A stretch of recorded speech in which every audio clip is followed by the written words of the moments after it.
சற்று முன் கிடைக்கப்பெற்ற மிக மிக முக்கியமான செய்தி ஒன்று வெளியாகியுள்ளது.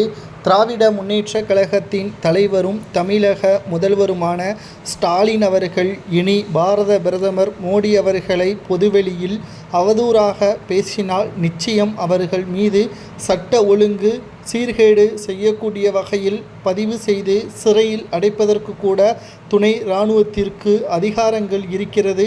உள்துறை அமைச்சர் கடுமையாக எச்சரிக்கை செய்துள்ளார். ஏனென்றால் தற்பொழுது இந்தியாவிற்கும் பாகிஸ்தானிற்கும் இருக்கக்கூடிய பிரச்சனை போராக மாறி வருகிறது. இந்த ஒரு வேளையில் வெளிநாட்டினருக்கு பிரதமர் மோடி அவர்களை பற்றியான தவறான கருத்துக்களையோ அவரை அவமானப்படுத்தும் விதமாக பேசினாலோ அது யாராக இருந்தாலும் முதல்வராக இருந்தாலும் கூட நடவடிக்கை எடுக்கப்படும் என்ற தகவல் தற்பொழுது வெளியாகியுள்ளது. மேலும் தமிழகம் இதுவரை ஒன்றிய அரசு என்று கூறி வருகிறது. மத்திய அரசு என்று மரியாதையாக பேச வேண்டும். மத்திய அரசுதான் தமிழகத்திற்கு நிதியை வழங்குகிறது, தமிழகத்தின் பாதுகாப்பை உறுதிப்படுத்துகிறது, தமிழகத்தில் ஏதேனும் பிரச்சனைகள் நடந்தால் அதை சரி செய்வதற்கு உதவி புரிகிறது என்றும் உள்துறை அமைச்சகம் தெரியப்படுத்தியிருக்கிறது.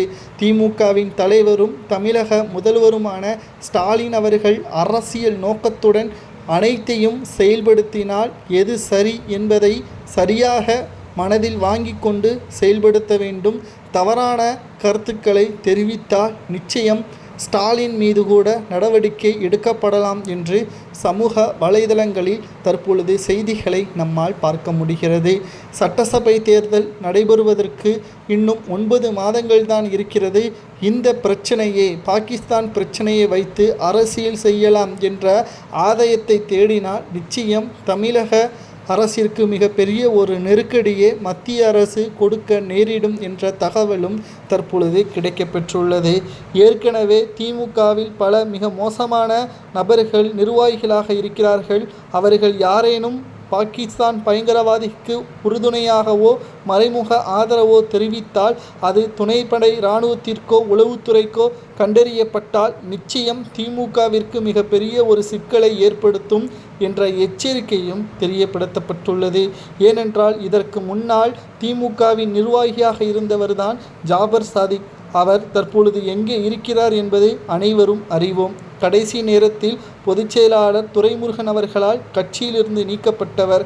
ஆனால் அதற்கு முன்பாகவே அவர் 4 ஆண்டுகளாக அந்த தொழிலை செய்து வந்தவர் என்பதை அவரே வாக்குமூலமாக கொடுத்திருக்கிறார்.